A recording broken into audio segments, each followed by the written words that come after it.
Hello students. अब हम बात करेंगे, अब हम उस स्टेज पे आ गए हैं ना जब हमारा नीट का फाइनल रिवीजन होने वाला है। ठीक है, तो सबसे पहले हम नीट वाले स्टूडेंट को, जो भी नीट की तैयारी कर रहे हैं, बहुत अच्छे से करें। उनके लिए best of luck, best wishes है।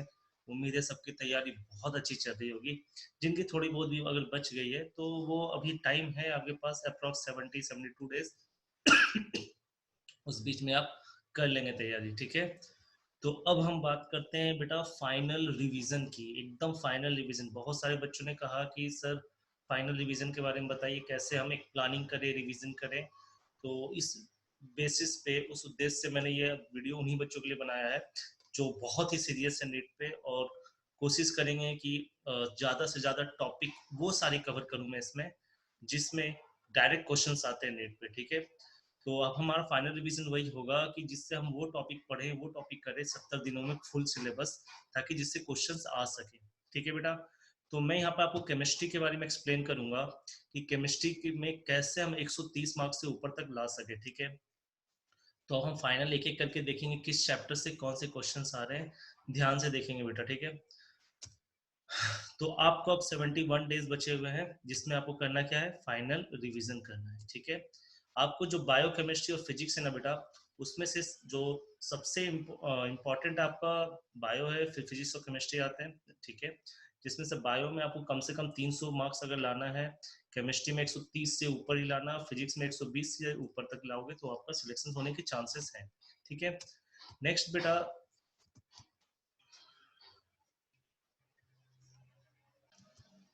हम बेटा अब फाइनल केमिस्ट्री में ना फिजिकल, इनऑर्गेनिक और ऑर्गेनिक के चैप्टर वाइज बताएंगे कि किस में से कितने क्वेश्चंस किस तरह से आने के चांसेस होते हैं। ठीक है, ये फाइनल रिविजन हम देखेंगे। 11th के पूरे चैप्टर्स हैं और 12th की पूरे चैप्टर्स हैं। अब इनका हम देखेंगे। फिजिकल केमिस्ट्री का सबसे पहले बात करेंगे बेटा। देखो, आपको पहले क्या करना है बेटा, मैं आपको बता रहा हूँ। आप एक ना शेड्यूल बनाएंगे, रिटर्न शेड्यूल, और वही शेड्यूल आपके 71 डेज के होंगे। ठीक है, आप क्या करेंगे, पहले मैं आपको बता रहा हूँ, केमिस्ट्री के पूरे चैप्टर का नाम लिखेंगे।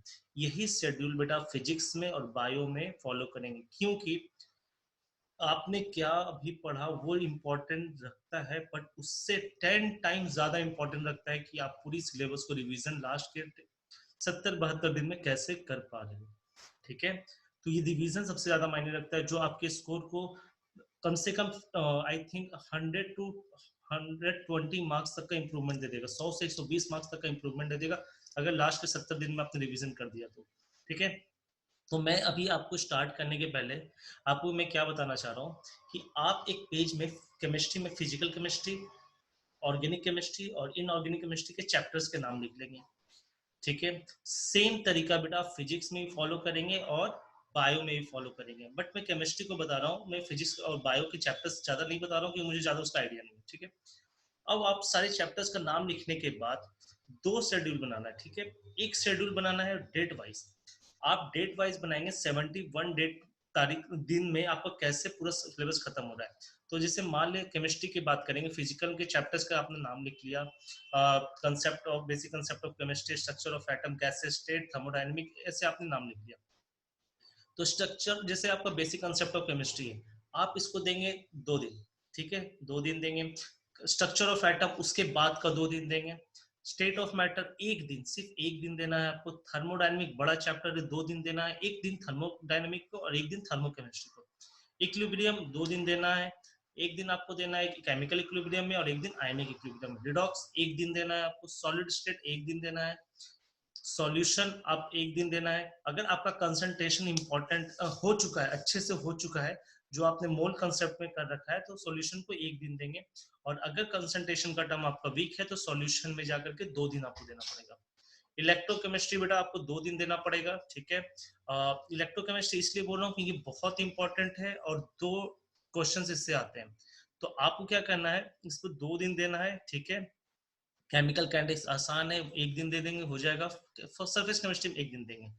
तो ये बेटा डेट कैसे स्टार्ट होगा, आप एक डेट ले लेंगे, उसके बाद से 2-2 दिन का डेट आप बनाएंगे। ठीक है, इनऑर्गेनिक केमिस्ट्री में बेटा पीरियोडिक टेबल सिर्फ 1 दिन, केमिकल बॉन्डिंग सिर्फ 1 दिन, हाइड्रोजन हाइड्रोजन एंड कंपाउंड 1 दिन देंगे बेटा, एस ब्लॉक 1 दिन, पी ब्लॉक 3 दिन। पी ब्लॉक को 3 दिन देना है बेटा, ठीक है। पी ब्लॉक में कौन से ग्रुप से कितने क्वेश्चंस आएगा हम अभी आपको थोड़ी देर में बताएंगे। इन्वायरमेंटल केमिस्ट्री अब इससे क्वेश्चंस आने लग गए हैं, एक दिन आपको देना है, आसान चैप्टर है। आइसोलेशंस को डेफिनेटली आपको पढ़ना है, पहले बच्चे छोड़ देते थे लेकिन अब पढ़ना, एक क्वेश्चन श्योर शॉर्ट आते हैं, एक दिन देना है। डी एंड एफ ब्लॉक को बेटा आप एक दिन देंगे। Coordination compound very very important chapter है, 2 दिन देंगे आप, ठीक है। जीओसी एरोमेटिक बेटा जो पहला ऑर्गेनिक केमिस्ट्री है, आईओपीसी आइसोमेरिज्म सब इसमें आ गया, ये आप कम से कम 3 दिन देंगे। 3 दिन आप इसको दे देंगे ना तो आगे का टॉपिक आपका आसान हो जाएगा, ठीक है। उसमें आपको सारे elimination, substitution, addition, free radical सारे रिएक्शंस देख लेने हैं।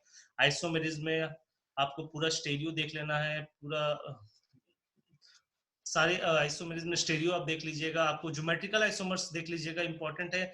नीट में ज्योमेट्रिकल आइसोमर्स से क्वेश्चंस रहते हैं, रिलेटिवली स्टेरियो से कम रहते हैं, ठीक है।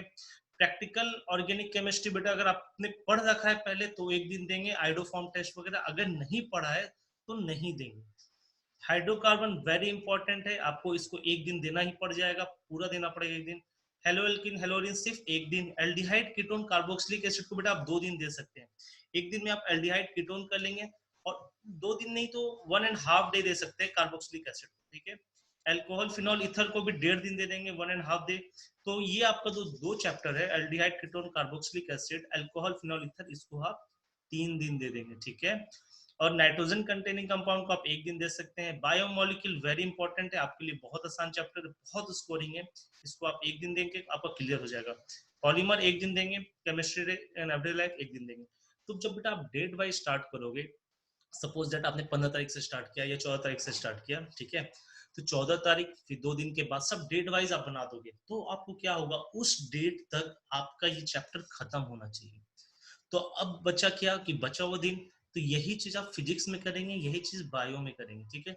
उसी चैप्टर को दो दिन एक दिन करके बांट देंगे, ठीक। और एक जैसे मान ली कि मैंने आपने जियो स्टार्ट किया, सपोज दैट पहला चैप्टर मोल कंसेप्ट से, ठीक है। तो मोल कंसेप्ट आपका पहला होगा, हो सकता है कि फिजिक्स में आपका इलेक्ट्रोस्टैट हो सकता है बायो में आपका जियोलॉजी कोई चैप्टर हो। तो एक दिन 2 दिन में ये 3 चैप्टर आपके कवर हुए, ठीक है। तो अब लास्ट बचा कि अब पढ़ना क्या है। तो अब पढ़ना ये है कि आपने जिस मॉड्यूल से या जिस बुक से अभी तक क्वेश्चन प्रैक्टिस किया है, सिर्फ उसी को बनाना है, एक्स्ट्रा एक क्वेश्चन आप नहीं बनाएंगे। अगर आपने कोई रेजोनेंस का मटेरियल सॉल्व किया तो रेजोनेंस करेंगे, एलन सॉल्व किया तो एलन करेंगे, या किसी भी इंस्टीट्यूट का सॉल्व किया तो उसका सॉल्व करेंगे, एक्स्ट्रा क्वेश्चंस नहीं बनाएंगे, ठीक है। और अगर किसी ने कोई क्वेश्चन सॉल्व नहीं किया है तो मैं उनको बेस्ट तरीका बता रहा हूँ रिवीजन करने का, एनसीईआरटी के एक्सरसाइज क्वेश्चंस कर लेंगे, एनसीईआरटी के एक्सरसाइज क्वेश्चन कर लेंगे, टाइम भी कम लगेगा और आपका प्रॉपर रिवीजन नीट लेवल पे हो जाएगा, ठीक है। चलिए अब हम आते हैं कि किस चैप्टर से किस टॉपिक पे क्वेश्चंस आएंगे, सबसे इंपॉर्टेंट बात यहीं पर है, एक एक करके देखेंगे। फर्स्ट चैप्टर जो मोल कंसेप्ट है, उसमें जो मेडिकल में क्वेश्चंस आते हैं, एक तो लिमिटिंग रिएजेंट से क्वेश्चंस आ जाएंगे आपको, ठीक है। मोल से क्वेश्चंस लिमिटिंग रिएजेंट से आएंगे ज्यादातर, दूसरा आएंगे तो कंसंट्रेशन से आ सकते हैं, ठीक है। स्ट्रक्चर ऑफ एटम 2 क्वेश्चंस आएंगे। एक क्वेश्चन बेटा आपको क्वांटम नंबर से फिक्स है, मेडिकल में नीट में क्वांटम नंबर से क्वेश्चन फिक्स है, और एक उसके पहले का आपको बोर्ड्स थ्योरी से आते हैं क्वेश्चन ज्यादातर, ठीक है। स्टेट ऑफ मैटर बहुत आसान चैप्टर है, आपको पूरा नहीं पढ़ना, सिर्फ एक टॉपिक पढ़ना है, डेंसिटी से, Graham law of diffusion effusion से क्वेश्चंस आ जाते हैं बस, ठीक है। थर्मोडायनेमिक में बेटा आप हेसेस लॉ देख लेंगे, सेकंड लॉ ऑफ थर्मोडायनेमिक्स से नीट में बहुत क्वेश्चंस आते हैं। हेसेस लॉ थर्मोकेमिस्ट्री आप देख लेंगे, एक दो रिएक्शन देख लेंगे, change of enthalpy of reactions का आपको क्वेश्चंस आ जाएगा। नेक्स्ट बात करते हैं इक्विलिब्रियम पे। इक्विलिब्रियम बेटा अगर केमिकल इक्विलिब्रियम की बात करेंगे तो आपको जो क्वेश्चन आएगा सिर्फ और सिर्फ आएगा ली चैटलर प्रिंसिपल के एप्लीकेशन से, या फिर इक्विलिब्रियम रिएक्शंस में जो इक्विलिब्रियम कांस्टेंट किया जाता है उसकी प्रॉपर्टीज से, अगर रिएक्शंस को उल्टा कर दिया, किसी कांस्टेंट नंबर से मल्टीप्लाई कर दिया तो उसकी प्रॉपर्टी देख लेंगे। अब आयनिक इक्विलिब्रियम की बात करते हैं बेटा, तो उसमें आपको क्वेश्चंस आ सकते हैं, एक तो नीट के लिए आते हैं एसिड बेस के जितने भी 3 टाइप्स थे ना, अर्हेनियस के, लुइस के और ब्रॉन्स्टेड के, ये तीनों देख लेंगे, कंजुगेट एसिड बेस देख लेंगे। थोड़ा बहुत क्वेश्चंस आने लगा है कि कौन सा सॉल्ट रहता है वो एसिडिक होता है कि बेसिक होता है, या उसका सॉल्यूशन एसिडिक होगा कि बेसिक होगा, ये थोड़ा पूछने लगा नीट में, ठीक है। इंडिकेटर वगैरह से ज्यादा क्वेश्चंस आपको नहीं आएंगे। थोड़ा बफर का एक फॉर्मूला देख लेंगे, सॉल्ट बाय एसिड और सॉल्ट बाय बेस का। Next redox. रिडॉक्स में बेटा एक रिएक्शंस बैलेंस करने के लिए आएगा, उसमें एन की वैल्यू एक्स की वैल्यू पूछी जाएगी, बैलेंसिंग का एक क्वेश्चन डायरेक्ट आएगा, ठीक है। सॉलिड स्टेट सबसे आसान टॉपिक है, सॉलिड स्टेट से क्वेश्चंस नहीं छोड़ना है, डायरेक्ट क्वेश्चंस आ जाएंगे आपके फार्मूला बेस्ड पे, डेंसिटी के फार्मूला पे आ जाएंगे, या एक फार्मूला ड्राइव करने आ जाएगा, बोलेगा टेट्राहेड्रल वॉइड इतने हैं, ऑक्टाहेड्रल वॉइड इतने, इससे एक फार्मूला ड्राइव करने आता है। नेक्स्ट चैप्टर पे आते हैं सॉल्यूशन। सॉल्यूशन से अगर आपको क्वेश्चंस आया तो सिर्फ कॉलिगेटिव प्रॉपर्टीज आएंगे, 4 कॉलिगेटिव प्रॉपर्टी में से किसी से भी आ सकते हैं। आपको चांसेस है ऑस्मोटिक प्रेशर से क्वेश्चंस आ सकते हैं, थोड़ा ध्यान दीजिएगा। क्वेश्चंस आसान रहेंगे, आपको ध्यान देना आई फैक्टर, इसमें जो आई फैक्टर होता है ना वो थोड़ा थोड़ा ध्यान रखेंगे, उसी से क्वेश्चन में थोड़ा सा ट्रिक हो जाएंगे आप। इलेक्ट्रोकेमिस्ट्री बेटा एक क्वेश्चन आएंगे, फर्स्ट पार्ट अगर बात करेंगे तो सिर्फ नस्ट इक्वेशन से आएंगे, हाफ सेल या फुल सेल दे देगा वहां से आ जाएंगे। और दूसरा पार्ट की अगर बात करेंगे बेटा तो फेराडेज लॉ से, सेकंड लॉ से आ जाएंगे, फर्स्ट लॉ से क्वेश्चंस नहीं आएंगे, सेकंड लॉ से आ जाएंगे, या फिर बैटरी से डायरेक्ट क्वेश्चंस नीट में आने लगे आजकल, लीड स्टोरेज बैटरी से डायरेक्ट क्वेश्चंस आपको दे देगा, ठीक है। केमिकल काइनेटिक्स में जो भी क्वेश्चंस आएंगे फर्स्ट ऑर्डर से आएंगे, फर्स्ट ऑर्डर आते हैं, second order zero order NEET में ज्यादातर नहीं पूछे जाते हैं। सरफेस केमिस्ट्री बेटा बहुत आसान क्वेश्चंस आते हैं, गोल्ड नंबर से क्वेश्चंस आएंगे, नंबर ऑफ कॉलिगेटिव, किसके कॉलिगेटिव पावर ज्यादा है, कोगुलेशन पावर ज्यादा है, गोल्ड नंबर से क्वेश्चन डायरेक्ट आते हैं कि कौन से आयन से जो जल्दी कोगुलेट करेगा या कोगुलेटिंग को डिफेंड करेगा, इससे क्वेश्चंस आते हैं। अब फिजिकल के बाद बेटा आते हैं इनऑर्गेनिक केमिस्ट्री में। सबसे पहले बात करते हैं पीरियोडिक टेबल। एक क्वेश्चन आएगा बहुत आसान है, प्रॉपर्टी से आ सकता है, चाहे कुछ असेंडिंग डिसेंडिंग ऑर्डर में सेलेक्ट करने दे देगा। बॉन्डिंग से बेटा क्वेश्चन आएंगे वेसिपियर थ्योरी से, डायग्राम या हाइब्रिडाइजेशन कुछ भी पूछा जा सकता है, एक क्वेश्चन इधर से। दूसरा आएंगे या तो मॉलिक्यूलर ऑर्बिटल थ्योरी या तो हाइड्रोजन बॉन्ड से, ये फिक्स है, या तो मॉलिक्यूलर ऑर्बिटल थ्योरी या हाइड्रोजन बॉन्ड से क्वेश्चन आएगा। हाइड्रोजन एंड कंपाउंड में बेटा क्वेश्चन सिर्फ और सिर्फ अगर आए तो आएंगे हाइड्रोजन पैरोक्साइड से, तो हाइड्रोजन पैरोक्साइड पर देख लेंगे, उससे डायरेक्ट क्वेश्चंस आपको आते हैं, ठीक है। नेक्स्ट पी ब्लॉक बेटा, पी ब्लॉक बहुत से बच्चे बोलते हैं पी ब्लॉक नहीं करके जाएंगे, पी ब्लॉक नहीं करके जाएंगे, बड़ा चैप्टर है। मैं आपको बता रहा हूँ नीट के लिए सिर्फ आप group 17 alcohol, sorry group 17 halides, halogen और ग्रुप 18 नोबल गैस, बस नोबल गैस में वो भी जेनॉन, जेनॉन के सारे रिएक्शंस आप देख लेंगे, आसान हो गया। और ग्रुप 17 पूरा देख लेंगे बेटा, पूरा वाटर के साथ रिएक्शंस, बेस एसिड सबके साथ रिएक्शन देखेंगे, बस 2 ग्रुप करके आप चले जाएंगे, उससे 2 क्वेश्चंस आ जाएंगे। बचे हुए जो 2 क्वेश्चंस हैं वो 13 14 15 16 तक में किसी से भी आ सकते हैं, तो एक बड़ा चैप्टर हो जाता है। तो आप वो 17 और 18 करके चले गए ना, तो आपकी ज्यादातर प्रोबेबिलिटी बन जाती है क्वेश्चन सॉल्व करने की। इन्वायरमेंटल केमिस्ट्री से कोई क्वेश्चन आएगा बेटा, रटने का क्वेश्चन होता है, आप याद कर लेंगे उसमें, ठीक है। हाँ आइसोलेशन से बेटा क्वेश्चंस आने लग गए हैं, जैसे रिडक्शंस आने आ सकते हैं आपको, सेल्फ रिडक्शन मेथड आ सकते हैं, तो ये सब थोड़ा देख लेंगे। आइसोलेशन में क्वेश्चंस आते हैं, आते एक क्वेश्चंस आएंगे, ठीक है। आपको हो सकता है फ्लक्स के बारे में पूछ ले, स्लैग के बारे में डायरेक्ट पूछ ले। डी एंड एफ ब्लॉक में सिर्फ 2 चीज आपको पढ़ना है, KMnO4 और K2Cr2O7 के बारे में पढ़ना है, इसके अलावा ज्यादा नहीं पढ़ना है, ठीक है। Coordination compound most important chapter, बहुत ज्यादा स्कोरिंग है, एक क्वेश्चंस आएंगे आइसोमेरिज्म से, और एक क्वेश्चंस बेटा आपके यहाँ से आ सकते हैं, चाहे तो हाइब्रिडाइजेशन पूछ सकता है या फिर आपको हाई स्पिन लो स्पिन के बारे में बात कर सकता है, तो ये थोड़ा ध्यान रखेंगे। कभी कभी आएगा तो आपको IUPAC पूछ सकता है कोऑर्डिनेशन कंपाउंड से, लेकिन पहले पूछते थे IUPAC कम पूछते थे। एक आइसोमेरिज्म से आ जाएंगे और एक डायरेक्ट क्वेश्चंस आ जाएंगे आपको VBT से, वैलेंस बैंड थ्योरी से, कि हाइब्रिडाइजेशन क्या है, हाई स्पिन है, लो स्पिन है, मैग्नेटिक बिहेवियर क्या है, इससे क्वेश्चंस पूछ सकते हैं। कोऑर्डिनेशन कंपाउंड में बेटा बताना चाहूंगा कि आप अगर लिगेंड्स की स्टेबिलिटी देख लेंगे, ठीक है, कोऑर्डिनेशन कंपाउंड में हर लिगेंड का अटैच करके स्टेबिलिटी अलग हो जाती है, स्टेबिलिटी से क्वेश्चंस आते हैं बहुत ज्यादा। अब बात करते हैं बेटा ऑर्गेनिक केमिस्ट्री, जो सबसे ज्यादा आपको कंफ्यूजिंग लगता है, मैं आपको सबसे आसान कर दूंगा ऑर्गेनिक केमिस्ट्री, बस उतना पढ़ के जाइएगा, सबसे ज्यादा स्कोर कर पाओगे, ठीक है। देखो जो आपका GOC पार्ट होता है, जनरल ऑर्गेनिक केमिस्ट्री का पार्ट होता है, उसमें से बेटा आपको जो क्वेश्चंस आएंगे या तो एसिडिक या तो बेसिक कैरेक्टर इंक्रीज करेंगे कंपाउंड के, उसी में Ka या Kb डाल देगा, तो जस्ट उल्टा हो जाता है, ये आपने कंसेप्ट पढ़ रखा होगा, तो वो आप रिएक्शन देख लें, Ka Kb आयोनाइजेशन किसका ज्यादा हो रहा है, स्टेबिलिटी किसका ज्यादा है, एरोमेटिक कंपाउंड में एंटी एरोमेटिक एरोमेटिक कौन सा है बेटा, ये आप देख लेंगे, इसका आपसे डायरेक्ट क्वेश्चन पूछा जाता है। ठीक है, आसान है। आईयूपीएससी आइसोमेरिज्म, बेटा आईयूपीएससी से क्वेश्चंस तो नहीं आएंगे, आइसोमेरिज्म से क्वेश्चंस हो सकता आ जाएंगे आपको। सिस ट्रांस बेसिस पे कुछ क्वेश्चन दे देगा फिजिकल प्रॉपर्टी पे, कि अगर सिस ट्रांस है तो उसमें फिजिकल प्रॉपर्टी पे मेल्टिंग पॉइंट बॉइलिंग पॉइंट पे क्वेश्चन डाल सकता है। प्रैक्टिकल ऑर्गेनिक केमिस्ट्री आप छोड़ सकते हैं अगर नहीं पढ़ा तो। अगर पढ़ा है तो सिर्फ आइडोफॉर्म टेस्ट देख लीजिएगा, आपको उसी से आ जाएगा क्वेश्चन। हाइड्रोकार्बन, हाइड्रोकार्बन इंपॉर्टेंट है बेटा, बहुत इंपॉर्टेंट है। आप हाइड्रोकार्बन में कोशिश करिए कि अल्कीन पार्ट पूरा पढ़ के जाइए, अल्कीन और अल्काइन से डायरेक्ट क्वेश्चंस आपको आएंगे। अल्केन से अगर आएंगे तो स्टेबिलिटी ऑफ अल्केन आएंगे, कैसे कैसे होगा प्लस आई इफेक्ट के कारण, लेकिन अल्कीन और अल्काइन से रिएक्शंस आ सकते हैं, प्रिपरेशन डायरेक्ट पूछा जाता है।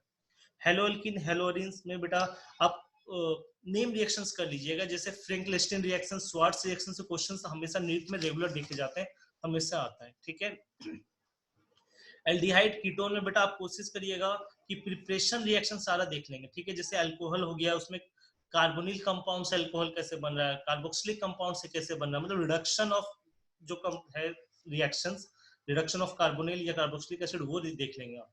रिडक्शन ऑक्सीडेशन जो मेथड से है ना, एक कंपोनेंट से दूसरे कंपोनेंट, एक कंपाउंड से दूसरे कंपाउंड जो बनाते हैं, यही क्वेश्चन नीट में जनरली पूछे जाते हैं बेटा। और ग्लाइकोल ग्लाइसिडोल अल्कोहल में देख लीजिएगा, उसके रिएक्शंस देख लीजिएगा, वो थोड़ा इंपॉर्टेंट है।